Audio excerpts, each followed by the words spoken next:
शुरू करते हैं हम लोग करेंट अफेयर्स।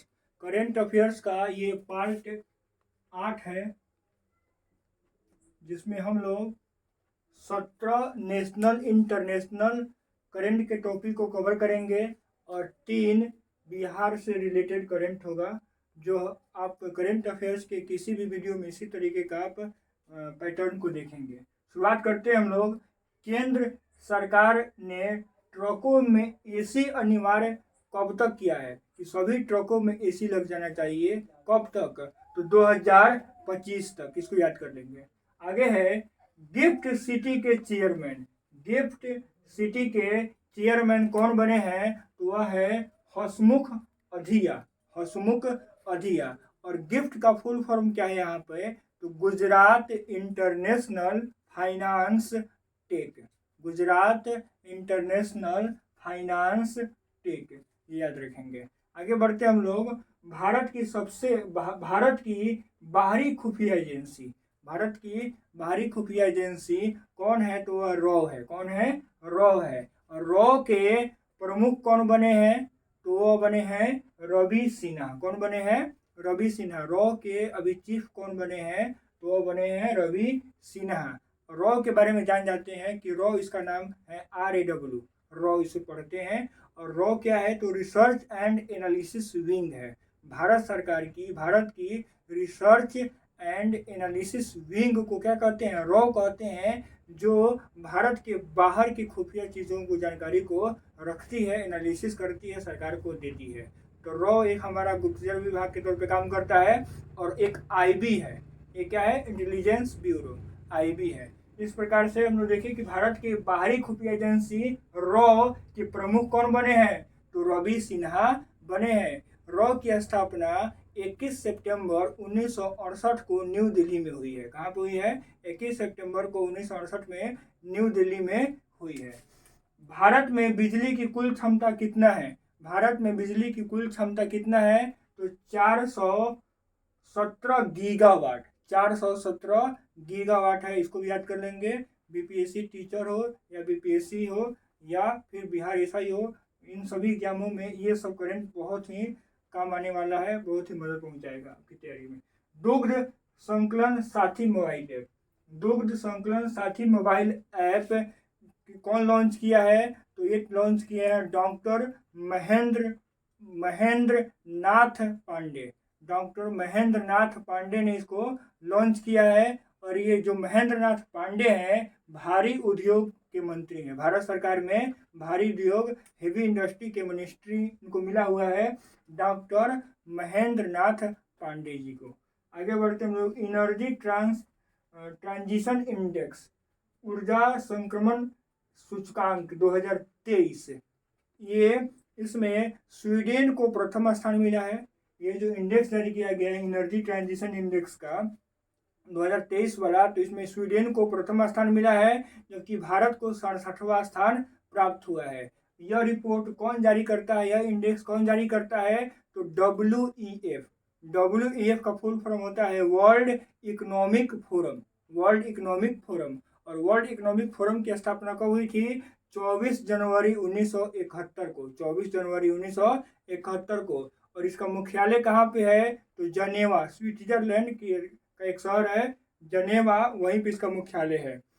और इसको सबसे पहले इस इंडेक्स को तैयार कर कौन किया था? तो वह है एक जर्मन इंजीनियर थे, जिनका नाम है क्लॉस श्वाब। क्लॉस श्वाब, याद रखेंगे। और अभी WEF के प्रेसिडेंट कौन है? तो ये है बॉर्ज ब्रेडेन। ब्रॉज ब्रेडेन है। याद कर लिए WEF के बारे में। और WEF क्या करता है? तो एनर्जी ट्रांजिशन इंडेक्स 2023 जारी किया है, और जिसमें भारत का स्थान 67वां है, 67, जबकि पहला स्थान स्वीडन का है। आगे बढ़ते हैं हम लोग। BCCI ने सीनियर पुरुष क्रिकेट चयन समिति का अध्यक्ष किसे नियुक्त किया है? याद रखेंगे। BCCI ने सीनियर पुरुष क्रिकेट चयन समिति का अध्यक्ष किसे नियुक्त किया है? तो अजीत अगरकर को नियुक्त किया है। अजीत अगरकर को नियुक्त किया है। और जान जाइए BCCI के बारे में, यहीं पर इसका फुल फॉर्म होता है board of control for cricket in India, board of control for cricket in India. इसकी स्थापना दिसंबर 1928 में मुंबई में हुई थी और इसमें मेंबर कितने होते हैं? तो 41 मेंबर का यह एक बोर्ड है। इसके प्रेसिडेंट, अभी वर्तमान में प्रेसिडेंट कौन है? तो रोजर बिन्नी है।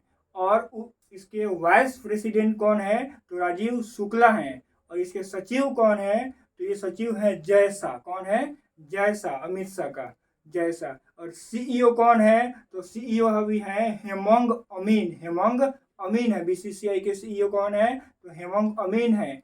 मेंस कोच मतलब पुरुषों के कोच कौन है? पुरुष टीम के कोच कौन है? तो राहुल द्रविड़ है। और वुमेन्स का कोच अभी वैकेंट है, सीट अभी किसी दूसरे को नियुक्त नहीं किया गया है। जो पहले वाले थे वो हट गए हैं।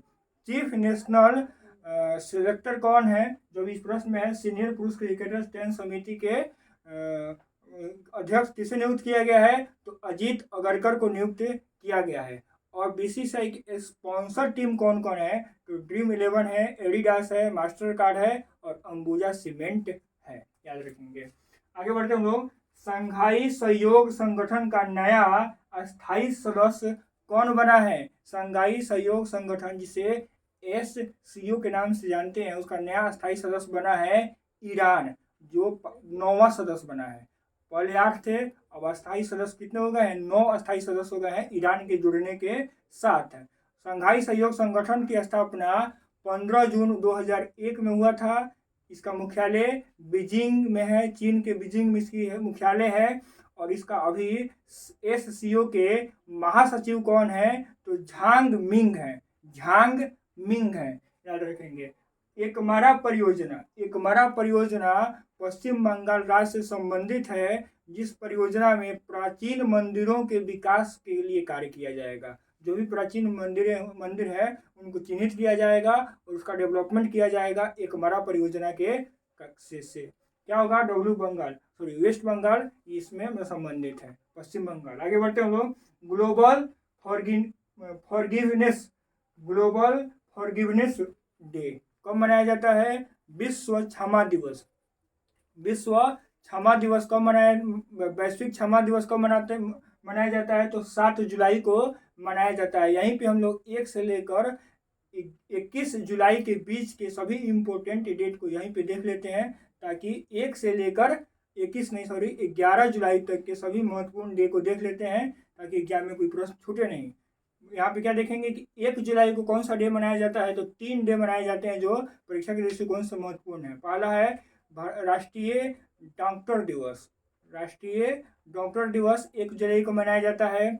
GST दिवस मनाया जाता है। राष्ट्रीय डाक कर्मचारी दिवस मनाया जाता है। और चार्टर अकाउंटेंट दिवस, CA दिवस भी मनाया जाता है। सब 1 जुलाई को मनाया जाता है। और क्या है? 2 जुलाई को मनाया जाता है विश्व UFO दिवस मनाया जाता है 2 जुलाई को। और 4 जुलाई को बहुत ही महत्वपूर्ण दिवस मनाया जाता है, USA स्वतंत्रता दिवस। अमेरिकी स्वतंत्रता दिवस 4 जुलाई को मनाया जाता है। विश्व जूनोज दिवस 6 जुलाई को मनाया जाता है। और विश्व चॉकलेट दिवस और वैश्विक क्षमादान दिवस मनाया जाता है 7 जुलाई को। इसी के साथ एक और हम लोग देखेंगे कि 7 जुलाई को मनाने में विश्व किस्वाहिली भाषा दिवस मनाया जाता है 7 जुलाई को। और वैश्विक ऊर्जा स्वतंत्रता दिवस 10 जुलाई को मनाया जाता है। वैश्विक ऊर्जा स्वतंत्रता दिवस 10 जुलाई को मनाया जाता है। और विश्व जनसंख्या दिवस 11 जुलाई को मनाया जाता है। इसको नोट कर लेंगे, याद रखेंगे। Colours of devotion, colours of demotion, colours of devotion के एक पुस्तक है, आई है, जिसके लेखक कौन है? तो अनीता भरत शाह। अनीता भरत शाह है। कलर्स ऑफ डिवोशन भारतीय फिलॉसफी के बारे में बहुत ही शानदार तरीके से इसमें वर्णन किया गया है, उसके कल्चर को। AIFF all India football federation, इसका फुल फॉर्म क्या होता है? ऑल इंडिया फुटबॉल फेडरेशन के पुरुष फुटबॉलर ऑफ द ईयर, पुरुष फुटबॉलर ऑफ द ईयर 2022-23 के लिए किसे चुना गया है? तो यह चुना गया है लालियान जुआला।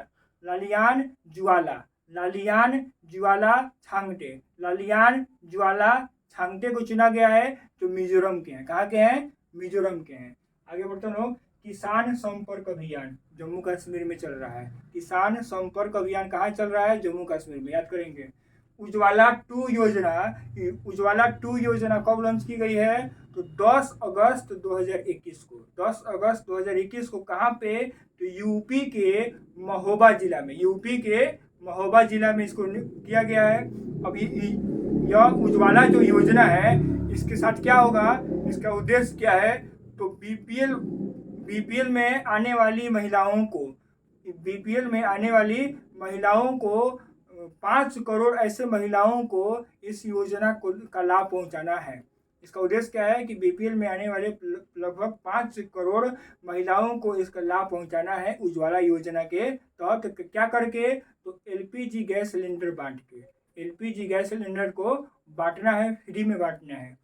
पहला उज्ज्वला योजना उज्ज्वला 2.0 है जो महोबा यूपी से लॉन्च किया गया 10 अगस्त 2021 को।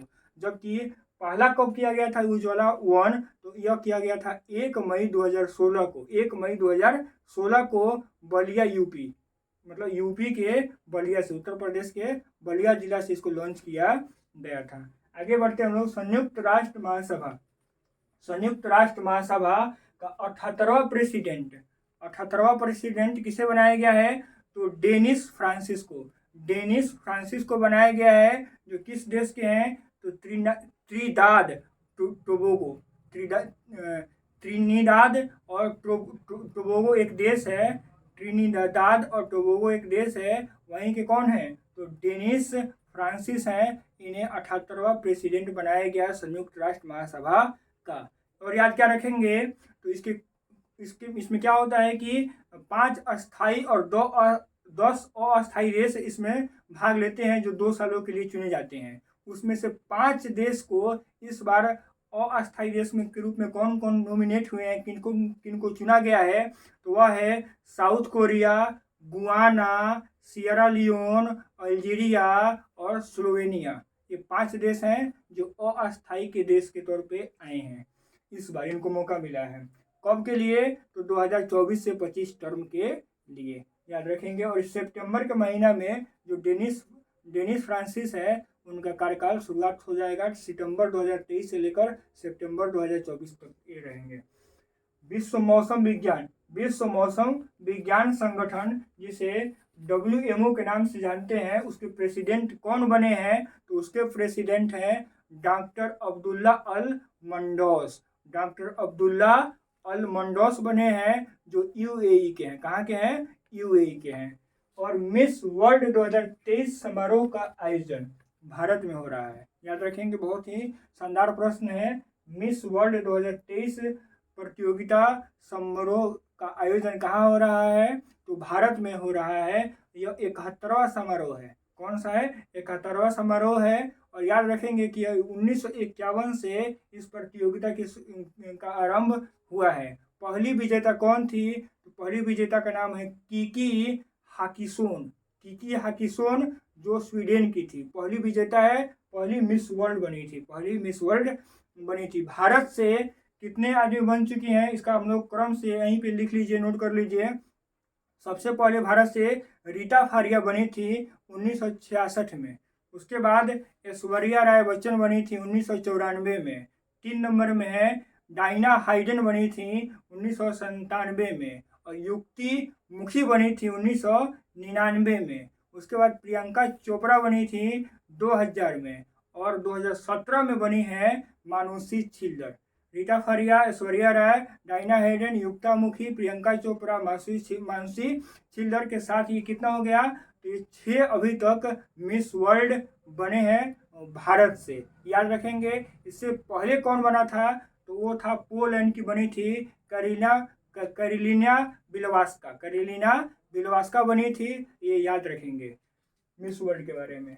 बिहार से रिलेटेड 3 फैक्ट्स जो हम लोग करंट अफेयर्स के हमेशा पार्ट में देखते आए हैं, उस प्रकार हम लोग देख रहे हैं। 18वां में क्या है कि स्मार्ट प्रीपेड मीटर लगाने वाला भारत का पहला राज्य कौन बना है? तो बिहार बना है। जिसका लक्ष्य है कि 2025 तक हम सभी घरों में स्मार्ट प्रीपेड मीटर लगा देंगे। आगे बढ़ते हैं लोग। सर्वाधिक महिला पुलिस कर्मियों की संख्या किस राज्य में है? तो बिहार राज्य में है। लगभग 29,000 पुलिस महिला कर्मी यहाँ पे काम करती हैं। भारत के सबसे बड़ा जूट और फाइबर पार्क, भारत का सबसे बड़ा जूट और फाइबर पार्क कहाँ बनने जा रहा है? अभी बना नहीं है। कहाँ पे बनने जा रहा है? तो वह है पूर्णिया में बनने जा रहा है। बिहार का एक जिला है पूर्णिया, जहाँ पे जूट का सबसे बड़ा उत्पादक जिला भी है। ये देख लेंगे, याद रखेंगे। ये करंट अफेयर्स का पार्ट 8 कंप्लीट हुआ।